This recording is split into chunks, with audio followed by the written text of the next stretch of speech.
Bismillahirrahmanirrahim. Assalamualaikum warahmatullahi wabarakatuh. Asyhadu an la ilaha illallah, asyhadu anna Muhammadar Rasulullah. Allahumma sholli ala sayyidina Muhammad wa ala ali sayyidina Muhammad. Kama sholaita ala sayyidina Ibrahim wa ala ali sayyidina Ibrahim. Fil alamina innaka Hamidum Majid.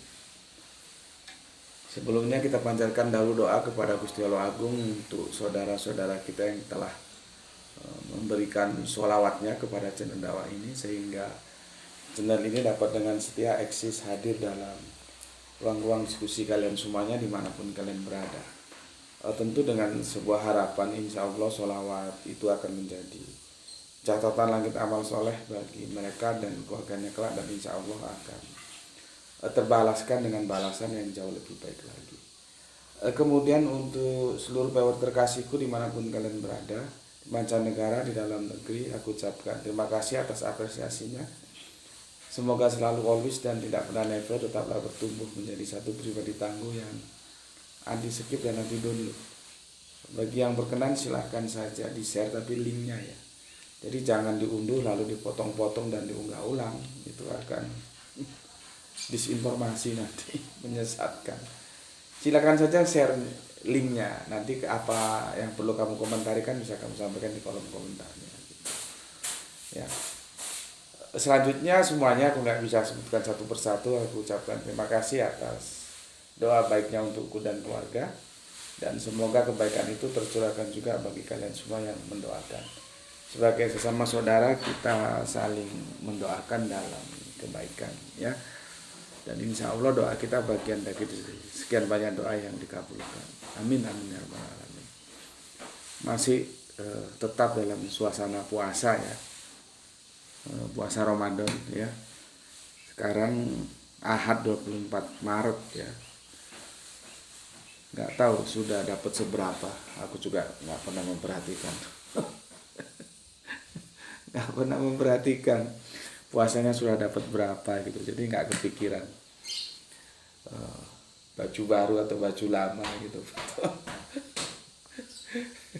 Beli baju baru, baju lama, paling nanti untuk anak-anak ya. Oke, kemarin aku sudah unggah ya tentang, sebentar aku sampai lupa ini apa tajuk kita, arti zakat secara harfiah ya. Arti zakat secara harfiah ya, itu di request via grup WA oleh Kang Mas kita ya, Cakraborty, dan aku sudah jelaskan seperti itu, dan semoga kalian paham ya. Oke, komen yang masuk dari Kang Herman Nata Wijaya. Assalamualaikum, waalaikumsalam warahmatullahi wabarakatuh. Alhamdulillah nih manggo sambil sahur. Salam Isra buat semuanya. Oke, monggo. Kang Ansus Mas Duki, alhamdulillah kedua. Oke, Kang Mas Yas Rizal, terima kasih 4 merah hatinya. Kang Sahlan Kipari, terima kasih. Setelah terawih ya baru lihat. Soleha kita Rahani ya, assalamualaikum, waalaikumsalam. Baru pulang dari terawih langsung ngaji, mantap ya. Atau nuhun, ada 2 merah hatinya. Kemudian Cain ya, salam satu Tuhan. Oke, atur thank you. Kang Yas Rizal ya, assalamualaikum, waalaikumsalam. Salam Isra untuk kita semua ya, dan mudah-mudahan kita dalam keadaan sehat semua. Amin amin ya rabbal alamin. Kang Mas Hermas Edison Kalteng hadir terus nyimak, mumpung masih di kota, nanti kalau sudah di pedalaman tidak ada sinyal. Waduh, gimana ini ya. Memang yang namanya kendala teknis itu ya dia sulit untuk diatasi ya, kalau memang belum ada fasilitas signal ya tidak bisa. Oke, terima kasih Kang Mas Hermas Edison. Salam untuk semua keluarga yang ada di Kalteng. Kemudian Gispakti, alhamdulillah Falu Pesvis ya, salam Isra Tuan Guru dan buat semuanya. Oke, terima kasih untuk 3 merah hatinya. Kemudian ada Kang Mas Didik, apa ini panjang sekali. Budak ingin merdeka karena kerja nggak dibayar, cuma untuk mengenyangkan majikannya. Orang yang bangkrut terlilit hutang juga ingin merdeka karena kerja hanya untuk membayar bunga bank. Jadi budak hampir sama dengan orang yang terlilit hutang. Membebaskan budak sama saja di zaman sekarang membebaskan orang yang terlilit hutang. Quran surat 90:13. Jalan akobah nomor 1 adalah membebaskan perbudakan atau sama saja membebaskan orang yang terlilit hutang. Masalahnya simpel sih. Problematika ini kan tidak ada di negeri yang dimana hukum Allah ditegakkan. Sekarang terlilit utang, ya. Misalkan apa ini tadi contohnya? Bunga, ya. Bunga, ya artinya riba. Apakah di sebuah negeri yang telah menegakkan syariah ada berlangsung transaksi riba? Kan ya enggak. Kalaupun ada itu punya aturan tersendiri, karena juga kita harus tahu di dalam Al-Quran itu ada 2 ayat yang menjelaskan tentang riba. Yang satunya enggak boleh, yang satunya itu menjadi perdebatan di antara para fuqaha, karena dia bilang asalkan tidak memberatkan.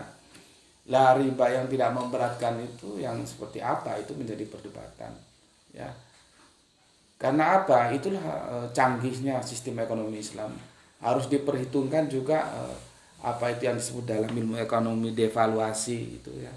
Atau apalagi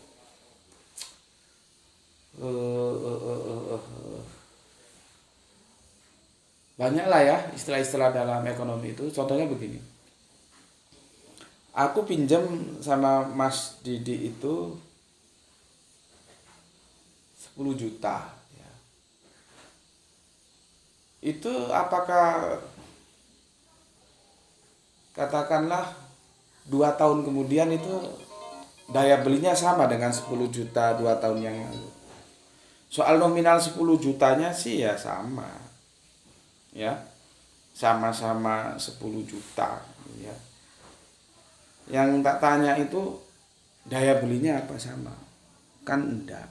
Jadi di situ diperhitungkan. Kalau aku lihat sih, kenapa ada kata, meskipun itu debatable ya dalam Al-Quran itu, riba itu diperbolehkan yang tidak memberatkan, tapi ya perhitungannya di sana. Ya kan kasihan yang minjemin dong, kalau 10 juta kembalinya 10 juta dalam waktu sekian lama gitu. Karena apa? Nominal 10 jutanya tetap, tapi daya belinya sudah berubah gitu. Ya. Jadi Islam itu sungguh indah sekali, ya. Di salah satu sisi diperketat seketat-ketatnya sampai dosa yang paling ringan orang-orang makan riba itu kan seperti anak kandung berzina dengan ibu kandungnya, itu gimana itu rasanya? Kan begitu menjijikkan. Ya. Artinya kalau di sebuah negeri sudah tegak syariah, apa yang dikeluhkan oleh Kang Mas kita ini tidak ada. Terus orang misalkan karena sulit makan terus pinjam riba gitu, ya. Aku masih ingat salah satu yang disampaikan oleh guru Al-Quran almarhum Gus Panani, semoga Allah merahmati tidur panjangnya. Jadi sistem ekonomi itu gini yang aku dijelaskan. Perumpamaannya begini. Misalkan satu hari kita membutuhkan konsumsi beras itu 1 kilo, ya. Satu harinya 1 kilo. Maka kita itu hanya dibolehkan menyimpan beras itu 3 kilo. Jadi untuk 3 hari ke depan. Gitu. Nah, terus kalau ada kelebihan di atas 3 kilo tadi, itu ditawarkan untuk saudara-saudaranya yang hari itu belum punya beras. Sampai sebegitunya. Masalahnya kan seperti aku bilang, sistem itu nggak bisa berjalan tanpa didukung oleh perangkat-perangkat lainnya. Gitu kan Mas Didi, ya. Berikutnya juga tentang apa ini? Bangkrut, ya, apa ini? Bangkrut membayar bunga bank. Nah, ini sudah ya. Tentang budak, ya. Semangatnya budak itu kan harus seperti apa? Kalau kita belajar tentang Buddha itu sudah aku tuntaskan belum ya? Malakat Aimanuhum itu ya. Aku lupa sampai ya. Semangatnya Islam kan memberangus Buddha. Gitu. Buddha itu kalau sekarang kan ya mau dibilang nggak ada ya nggak ada ya. Tapi substansinya mungkin bisa saja ada. Ya, sekarang kan zaman kehidupan sudah modern, tentunya perbudakannya sudah dibungkus oleh perbudakan modern. Nah, itu memang nanti debatable lagi. Tapi intinya dalam sebuah negeri yang syariah Islam sudah tegak, perbudakan itu tidak boleh. Justru Islam itu semangatnya kan menghapuskan perbudakan, dan perbudakan yang diatur dalam apa namanya, perspektif keislaman itu kan efek dari yang aku bilang itu adalah efek sosial dari sebuah peperangan ya. Tetapi kalau bila sebuah kawasan gitu ya, sebuah negeri sudah menegakkan syariah Islam ya, hukum Allah tegak, sudah menjadi Madinah Al-Munawwarah, apa yang dikeluhkan kan Mas Didi ini ya nggak ada. Mungkin di masa transisi ada ya, tapi kalau sudah benar-benar itu kan nggak ada. Masalahnya kan kita mau apa enggak kan di situ masalahnya. Ya. Oke, itu Kang Mas Didik Malik ya. Terima kasih atas komennya. Kemudian ada yang menarik ini dari Kang Mas Ari ya. Assalamualaikum. Waalaikumsalam. Dan pasar hadis Gus nyimak yang ketiga ya, hari lalu. Yang ketiga hari lalu hampir lempar. Oh gitu maksudnya. Nyimak yang ketiga. Karena pemotongan kata itu bisa mengubah makna kalimatnya. Yang ketiga hari lalu hampir lempar batu saat di musola karena diskusi tentang Nabi Isa tidak turun lagi. Nggak apa-apa, tetap jaga rasional dan mental. Sehat selalu untuk Gus Betik dan kita semua. Salam Isra. Ramadan Karim. Oke, terima kasih ya. Kita memang saat ini lagi ada dalam suasana ibadah puasa Ramadan ya. Semoga puasa kita di bulan Ramadan tahun ini ya, 2014 bisa kita tuntaskan sebaik-baiknya. Ya. Oke. Jadi gini Mas Ari ya, seperti aku bilang kemarin kan juga aku mendapatkan sanggahan yang sangat keras ketika di TikTok itu ya. Ada saudara kita yang dia benar-benar fighting untuk mengatakan Kanjeng Nabi Isa nanti turun gitu kan. Karena aku bilang kalau teman-teman Kristen berhadapan dengan aku hati-hati ya.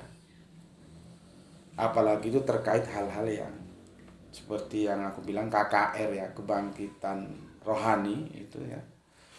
Itu kalau sudah menggelar dengan tajuk kedatangan yang kedua itu mesti spektakuler, itu mesti akbar itu digelarnya ya.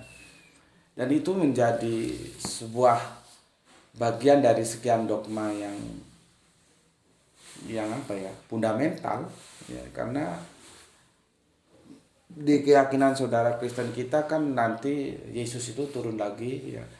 Sekarang lagi mempersiapkan tempat di surga ya. Dan nanti turun lagi untuk menjemput mereka ke surga ya. Meskipun itu sebetulnya keliru ya. Kalau kita lihat original teksnya itu bukan surga karena tidak paradiso, tapi Uranos. Uranos itu langit bahasa Yunani. Ini teman-teman Kristen cobalah ya, coba kembali ke original teksnya supaya kalian tidak keliru memahami gitu.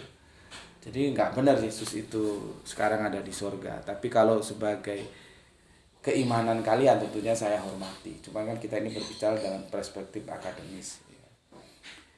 Nah, kalau yang begituan diajukan ke aku ya selesai, karena aku yang anti mainstream, aku tidak menerima Kanjeng Nabi Isa itu nanti turun lagi gitu, enggak ya. Dan itu akan selesai. Yang menjadi berlarut-larut kalau ketemu dengan Islam yang mainstream yang mengatakan turun lagi gitu. Aku bilang enggak turun lagi. Ngapain juga turun lagi. Ya. Banyak pertimbangan seperti yang sudah kita kaji lah ya. Cuman begini yang mau aku sampaikan. Kita ini berhadapan dengan publik yang sudah dicekoki dogma sekian lama. Ya. Sekian lama dan itu sudah berurat dan berkarat. Apalagi yang menyampaikan itu sosok yang dia kagumi, bilanglah ustadznya kayak kiainya kayak apanya kayak guru-gurunya kayak. Tentu kalau kita berhadapan dengan saudara kita yang seperti itu ya kita harap maklum saja. Seperti kamu tahu, aku kan juga selalu mendapatkan ya julukan-julukan atau stempel-stempel yang tidak mengenakan. Cuman ya sudahlah, aku biarkan saja gitu, nggak perlu terlalu serius ditanggapi seperti kemarin di TikTok gitu. Ya. Karena mereka akan merasa terkaget kalau kita menolak hadis itu. Dan memang kan pertarungannya itu tidak ada di Al-Quran, tidak ada. Kalau kita mau jujur ya, mau jujur. Justru yang dikatakan di Al-Quran itu naik rafa'a, itu bisa dibaca dimulai dari supaya nggak terpotong surat An-Nisa 157 terus selesaikan sampai 158. Itu ada rafa'a, diangkat itu justru ada. Kalau diturunkan ya, turun nuzul itu tidak ada. Tidak ada. Lalu sesuatu yang nggak ada di Al-Quran terus mau dipertahankan, dan kita kan sudah tahu, kita khususnya, bahwa Al-Quran itu absolut, kalau hadis itu relatif. Jadi mau orang bilang hadis ini sahih sekalipun ya, kalau itu bertentangan dengan parameter yang kita pakai ya kita tolak. Seperti hadis Isra Mi'raj, Kanjeng Nabi Muhammad atas advice Kanjeng Nabi Musa naik turun dari atas ke bawah, dari 50 perintah sholat sampai 5, itu gue tahu itu dipegang teguh oleh saudara Islam kita sebagai hadis yang sahih. Tapi bagi gue tolak gitu loh. Kan itu menjadi sesuatu yang membuat mereka terkaget-kaget. Walaupun sahih gue tolak karena bertentangan dengan kesadaran gue tentang karakter Kanjeng Nabi yang sami'na wa ata'na. Nggak mungkin lah Kanjeng Nabi seperti itu. Kalau memang dulu 50 ya 50, nggak mungkin terus seperti nawarikan asin di pasar naik turun terus dapat diskon jadi 5, itu melanggar rasionalitas yang aku miliki. Kanjeng Nabi itu mesti sami'na wa ata'na, apalagi itu yang menyuruh perintah dari Gusti Allah Agung.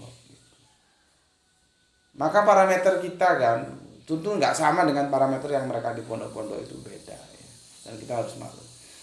Parameter kita kan bagaimana menilai hadis itu langsung, dia itu dibenturkan dengan Al-Quran, selaras enggak. Kalau selaras kita terima. Setelah Al-Quran apa? Fakta alam. Dia selaras enggak? Kalau selaras kita terima, kalau enggak kita tolak, gitu aja. Karena nanti kalau kita menggunakan sanad, ya, bukan itu tidak perlu juga. Cuman masih ada probability. Sanad itu kan satu cara untuk mengkonfirmasi, karena nggak bisa dikonfirmasi, nabinya sudah nggak ada. Lain dengan Al-Quran, dulu ketika nabi masih ada ditulis. Kalau ada sesuatu yang kurang jelas bisa dikonfirmasi, karena Kanjeng Nabi masih sugeng, masih ada. Ya, kalau hadis kita sekarang terima hadis, kita mau konfirmasi kemana? Nggak bisa. Salah satu alat untuk mengkonfirmasi itu lewat sanad. Dari ini terus ke Kanjeng Nabi. Metodologi sanad pun itu sebetulnya masih punya probability untuk keliru. Kalau kita ngomong gini di depan saudara-saudara kita yang memegang hadis yang sudah diklaim sahih kan jadi masalah. Ya, dia punya probability keliru. Makanya kita ambil cara praktisnya tanpa melupakan bahwa sanad itu juga perlu, karena itu salah satu cara mengkonfirmasi. Metodologinya lewat sanad. Cuman itu bukan 100%. Makanya kan mungkin yang belum, kalau kalian sudah kenal aku ya enggak aneh ya, tapi yang belum tahu loh ini seperti hadis sahih kok ditolak gitu. Karena kerangka berpikirnya beda.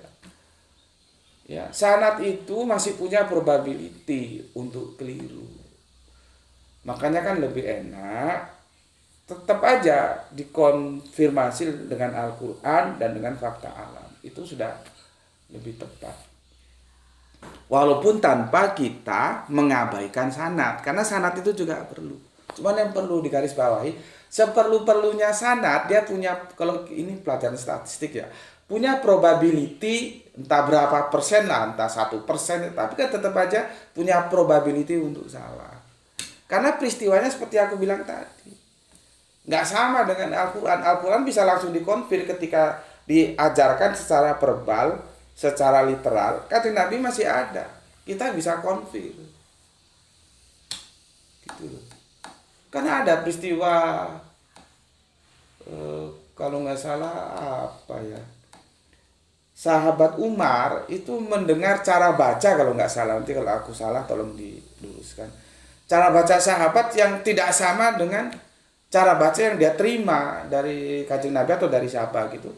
Sahabat Umar protes terhadap, loh kamu kok gitu ya. Akhirnya kan sahabat Umar cari Kanjeng Nabi, bisa dikonfirmasi. Terus Kanjeng Nabi beri jawaban, sebuah cara baca itu ada banyak macam cara baca atau gimana gitu ya. Aku lupa peristiwanya. Tapi yang perlu aku stressing pointkan ke kalian, bisa dikonfirmasi. Contohnya peristiwa itu, sahabat Umar langsung mengkonfirmasi ke Kanjeng Nabi. Kanjeng Nabinya masih sugeng, masih ada. Nah kalau hadis kan tidak ada. Makanya sanad itu diperlukan itu sebagai metodologi untuk mengkonfirmasi benar nggak Kanjeng Nabi Muhammad ngendikan atau mengucapkan demikian. Yang jadi masalah, kita jangan memberikan garansi 100% kepada sanad. Karena itu peristiwa 200 tahun kemudian baru ditulis. Ada probability untuk keliru. Itu loh yang aku maksud. Nah, kalau kita diskusi sama teman-teman yang memegang apa yang dia pahami berurat dan berkarat tentang Kanjeng Nabi Isa, itu turun lagi, ya kita bisa maklumi mereka tidak melakukan seperti apa yang kita lakukan. Tidak mengkonfrontir terhadap Al-Quran. Al-Quran nggak bicara sama sekali. Kalaupun ada, justru Al-Quran berbicara tentang naik, bukan tentang turun. Di surat An-Nisa 157-158. Meskipun naik itu sendiri harus dipahami seperti apa, itu hal lain lah ya. Terlalu berat mungkin kalau ke sana. Ya. Rafa'ah itu naik ada, tapi turun kan nggak ada. Nanti larinya itu ya, yang insya Allah sore nanti akan aku jelaskan. Az-Zukhruf 61 yang dipegang, dan itu bermasalah berat. Nanti itu kan sudah aku tutup ya, tamat ya. Nanti aku kasih hasil diskusiku ini, subhanallah, ini mantap kali ya, dengan Cak Mat atau Ustadz Ahmad Wahid ya. Ternyata Ustadz Ahmad Wahid dengan aku sama tapi berbeda. Bedanya kami sama-sama tidak menjatuhkan domir hu itu kepada sosok pribadi Kanjeng Nabi Isa. Enggak, kalau aku ke Al-Quran, karena kita lihat logika kalimatnya aneh kalau jatuhnya ke Kanjeng Nabi Isa. Itu kan hunya terus di dalam kurung. Makanya kalau diskusi dengan Camat, dengan aku, selesai itu urusan. Kalau ayat itu akan digunakan sebagai argumentasi, ini Al-Quran mengatakan Kanjeng Nabi Isa turun lagi. Salah bos. Insya Allah nanti kalau ada waktu aku jelaskan ya, terjemahan alternatif ya. Kami nggak sama tapi ada kami sama tapi ada bedanya. Sama-sama tidak menjatuhkan domirhu, kata ganti itu, kepada Kanjeng Nabi Isa. Ya. Kalau aku kan kepada Al-Quran dengan argumentasi yang sudah tak sampaikan kemarin. Ya. Jadi gitu Mas. Dan nggak perlu ya, nggak perlu sampai apa ini namanya, lempar batu, nggak perlu lah ya. Tinggalkan saja. Lempar batu sembunyi tangan maupun lempar batu dengan tangan sendiri itu nggak perlu gitu ya. Kita orang-orang akademis berbicara secara akademis ya. Kalaupun nanti kamu dapat stempel seperti aku dapat stempel ya dinikmati saja. Di stempel yang katanya ingkar sunnah lah, yang katanya inilah, yang katanya sesat lah, ya sudah. Ya memang dakwah itu punya resikonya seperti itu, dan kita lahir dalam perspektif yang anti mainstream. Ya sudah dinikmati. Tapi kalau sampai hal-hal yang menjurus kepada pertengkaran ya nggak usah, ditinggalkan saja ya. Ditinggalkan saja. Kalau dia mau diajak bicara baik-baik ya monggo, kalau nggak usah, nggak ada perlunya. Kebenaran tuh nggak bisa dipaksakan dan nggak perlu untuk dipaksakan. Cuman dia harus disampaikan.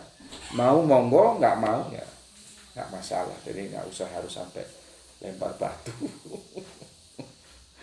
Ya, oke. Kemudian untuk sorry, kita santai-santai aja ya karena puasa ini. Untuk Kang Mas Irfan ya, begini. Pada dasarnya zakat hanya boleh diberikan ya pada orang fakir dan miskin saja. Orang kaya tidak berhak memperoleh zakat ya. Dia justru membayar ya. Kecuali orang kaya tersebut menjadi panitia amil melakukan perjalanan dan kehabisan bekal berjuang di jalan Allah baik dalam bentuk dakwah, perang. Dari pemahaman di atas maka JM berhak mendapatkan zakat karena termasuk yang berjuang di jalan Allah. Gimana komentari si Irfan ini ya? Irfan, kemarin aku jelaskan nggak surat At-Taubah itu berbicara zakat atau berbicara sodako? Kamu kok tumben geblek, biasanya pinter kamu. Ya. Atau berapa kemarin lupa. Tentang apa itu? Tentang zakat coba ya. Justru aku ulang bolak-balik itu supaya paham, justru kamu nggak paham. Ya. Lihat itu At-Taubah 60, gimana kamu nih paham? Ya. Ya. Ya, surat At-Taubah surat 9 ayat yang ke-60 itu jelas kok. Inama sodako, bukan inamas terus zakat, bukan. Ya, itu terjadi kesalahan fatal kan aku sudah jelaskan, Pak. Kenapa kamu geblek hari ini? Biasanya kamu pintar. Sampai aku gini kan kemarin. Ya. Jadi keliru, itu harus aku juga nggak tahu. Bagaimana kok ini bisa menjadi keliru yang amat sangat loh ya? Karena yang dibagi itu yang nggak menerima itu menerima sodako. Apakah zakat sama sodako itu sama? Kan beda. Zakat itu terikat oleh waktu dan terikat oleh jumlah. Sodako nggak terikat waktu, nggak terikat jumlah. Nggak ada hitung-hitungannya. Beda. Karakteristik di situ aja sudah nampak sekali beda. Sementara ketika original teksnya sodako diterjemahkan zakat kan kacau. Dan Irfan hari ini geblek, dia nggak bisa bedakan gitu loh. Jadi beda Van ya. Cuman komentarmu itu yang bawah itu benar ya. Tapi harus diganti atasnya. Pada dasarnya zakat bukan begitu. Kalau kita tunduk, masalahnya kamu mau tunduk enggak sama Al-Quran? Al-Quran itu jaraknya sodako, nanti zakat ada lain bahasannya. Enggak salah kan sudah pernah aku sampaikan juga itu. Ya. Video kita sudah 2000-an lebih loh. Ya. Produktivitasnya alhamdulillah subur. Ya kalau misalkan dari YouTube ada kontribusi untuk yang produktivitasnya tinggi ya mungkin aku masuk nominasi, tapi sayangnya kan enggak ada. Semua dinilai dari iklan ya, namanya aja pemikir-pemikir sekuler ya seperti itu. Semua orientasinya ke rupiah.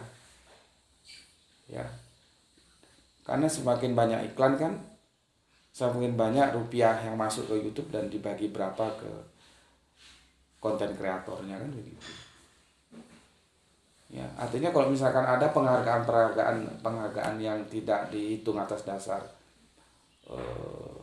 iklan, tapi atas dasar produktivitas, insya Allah ya channel ini bisa subur gitu.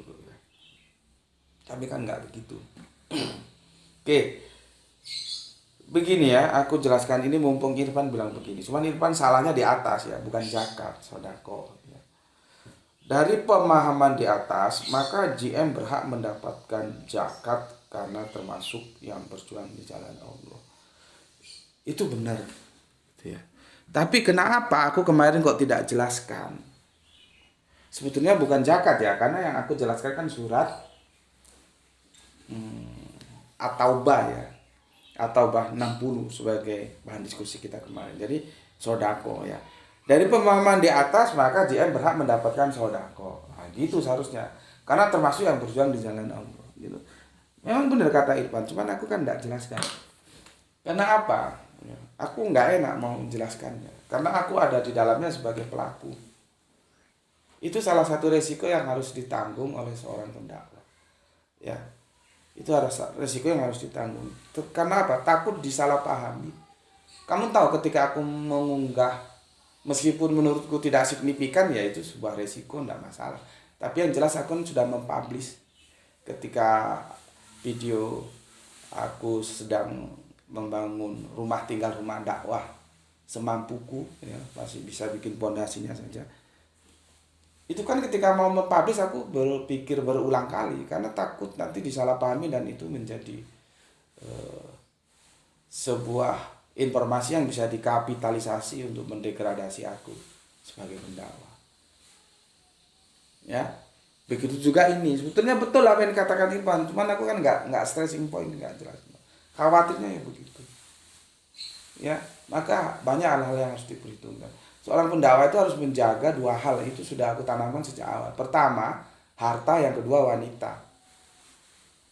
Itu kalian tahu ya, dulu ada AA kita yang cukup terkenal kan, ya cukup terkenal saat itu. Ya, dunia informasi belum seperti sekarang ini, TV nasional masih memegang peranan penting.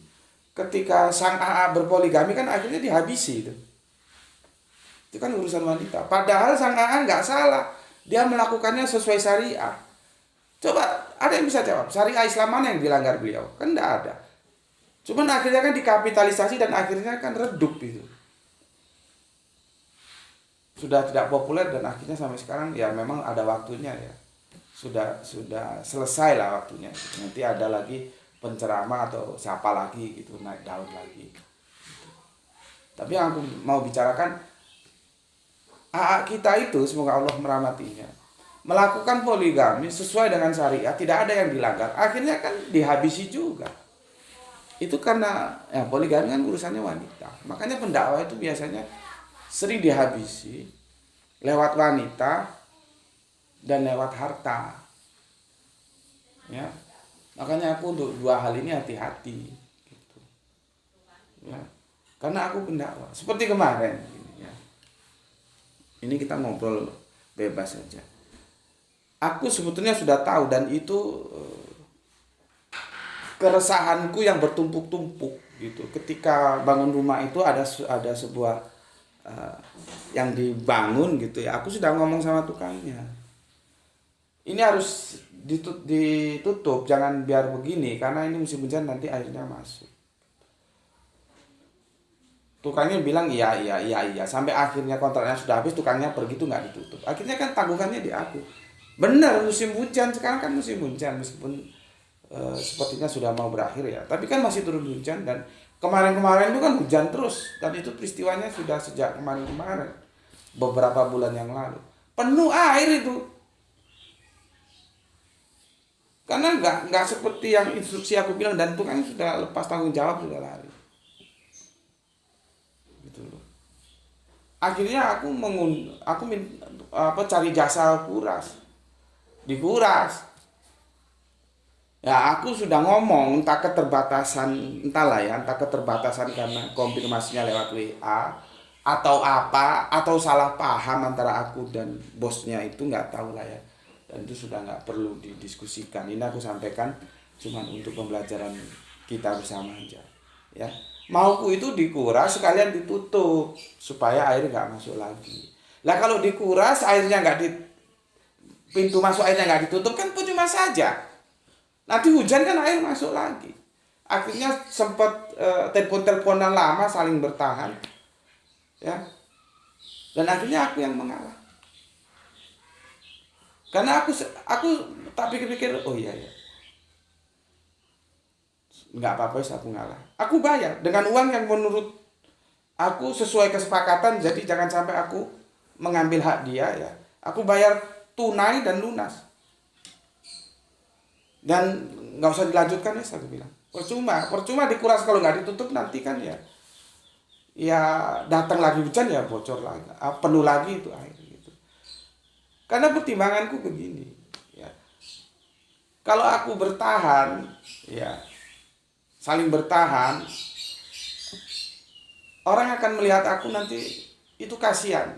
Pendakwa-pendakwa yang lain bisa jadi imbas.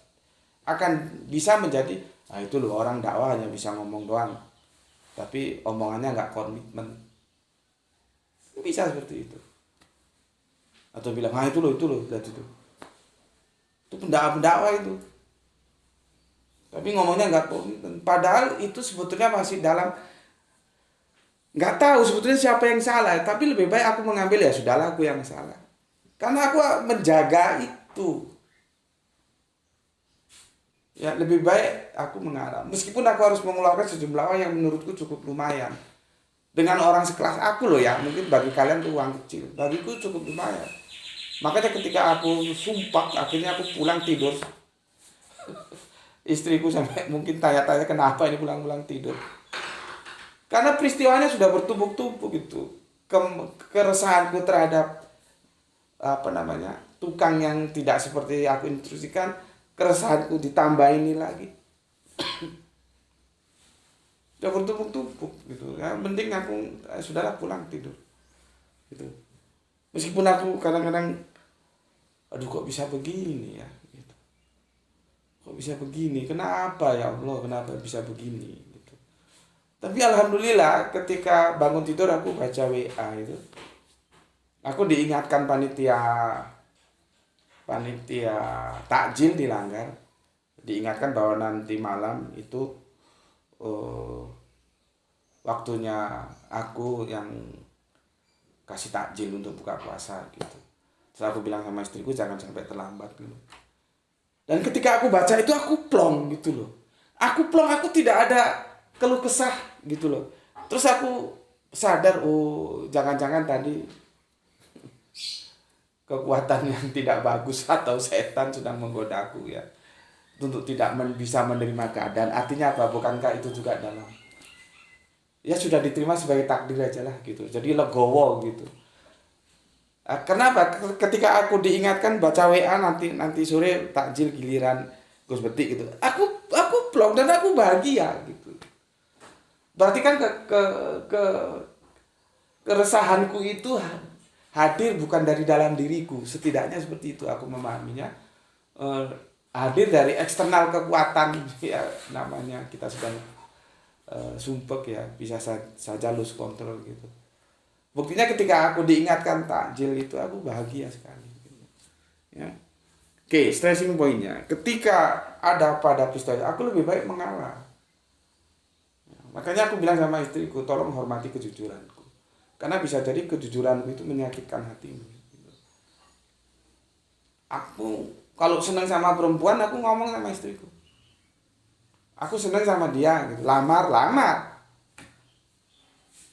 Aku nggak mau bermain-main. Karena apa? Tadi itu aku menjaga marwah seorang pendakwah. Ya, jangan sampai dirusak karena itu sehingga dakwah kita tidak masuk. Ya. Makanya aku bilang sama istriku, tolong hormati kejujuranku.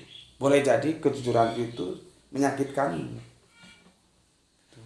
Ya, berapa banyak kasus-kasus seperti itu kan? Gitu. Jadi aku enggak. Dua hal ini, perempuan dan harta, itu aku harus jaga.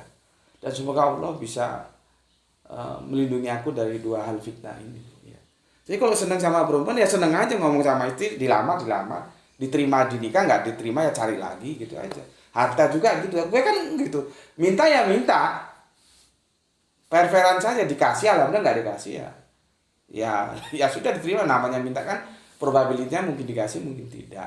Aku suka bela-belaan gitu, ya makanya aku harus menjaga, dan aku juga tidak ngawur. Aku minta itu aku juga mengukur dia sosok yang layak untuk dimintai atau enggak. Kalau enggak ya enggak, kan enggak mungkin. Makanya kan ketika aku ngunggah tentang rumah dakwah itu kan aku bilang untuk yang mampu saja, nggak mampu jangan.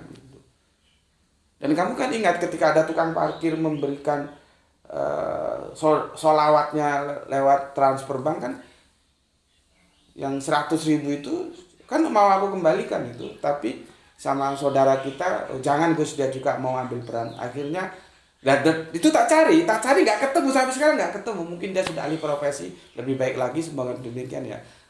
Itu sebetulnya mau aku kembalikan, meskipun dinasihati teman jangan Gus gitu. Karena apa? Bayangkan 100.000 bagi tukang parkir itu berapa kali dia harus mendapatkan parkiran.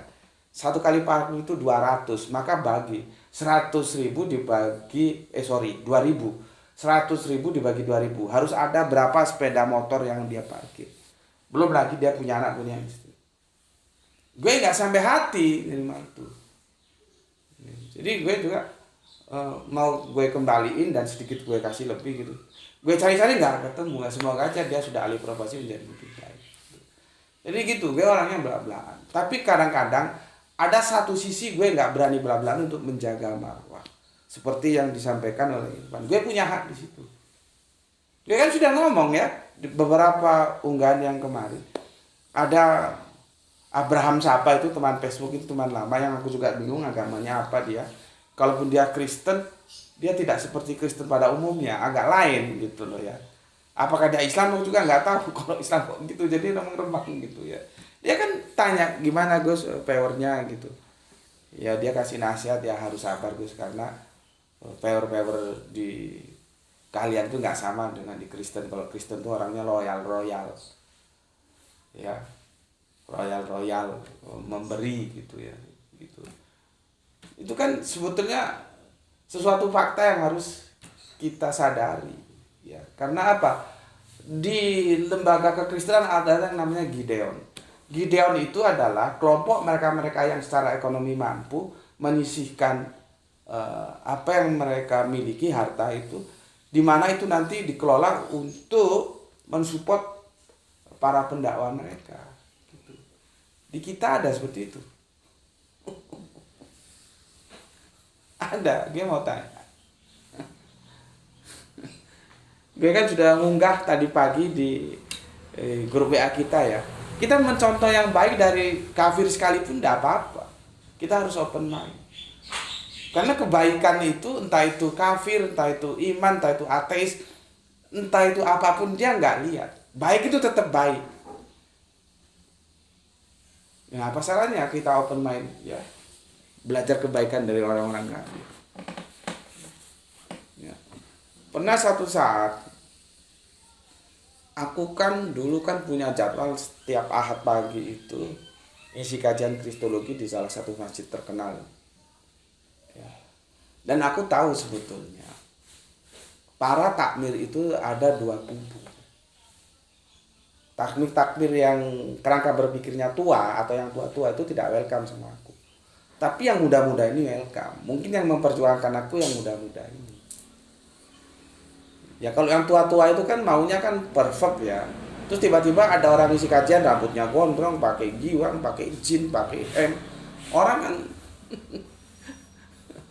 ya merasa aneh gitu loh bagi yang tua-tua. Kalau gue sih apa yang gue pikirin, gue nggak pernah ngisi kajian pakai kopiah, gue nggak pernah.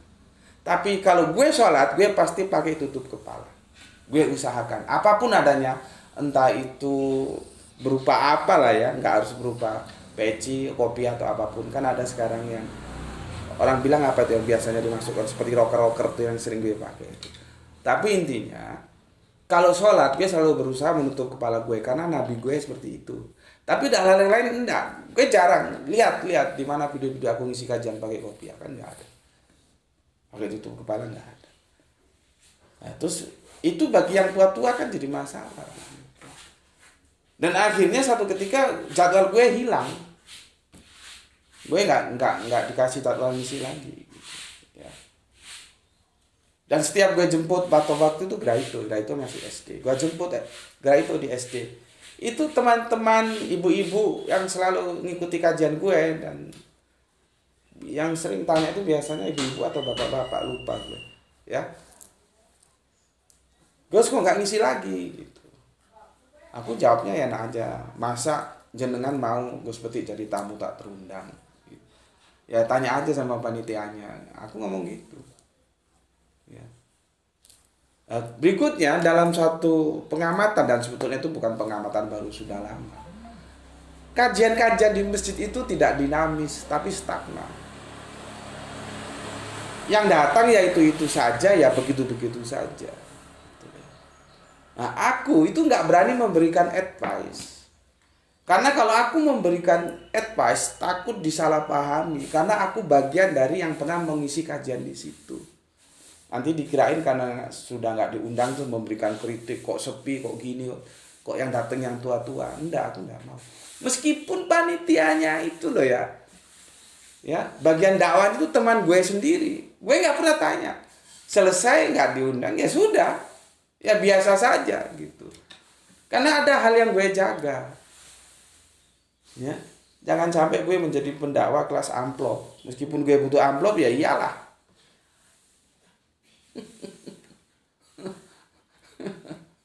Ya, jadi hal-hal seperti itu yang harus kita pahami. Nah, kemarin memang ada sebuah keresahan sendiri ya. Dan alhamdulillah ini sama Irfan, meskipun hari ini dia sedikit geblek ya, semoga nanti cerdas lagi ya.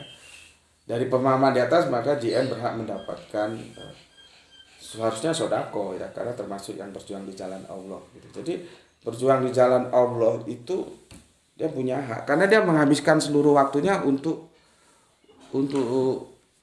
memberikan kajian. Minimal dia waktu baca buku, waktu dia beli buku, membagikan segala keilmuannya banyak gitu loh. Siapa yang ngaku? Maka konsep perpuluhan itu bagus. Perpuluhan itu kan dari saudara tua kita Yahudi. 12 suku Lewi, 12 suku Israel, Lewi itu nggak boleh kerja. Nggak boleh dia kerja. Dia hanya diperintahkan dari 11 saudaranya untuk mempersiapkan bait Allah.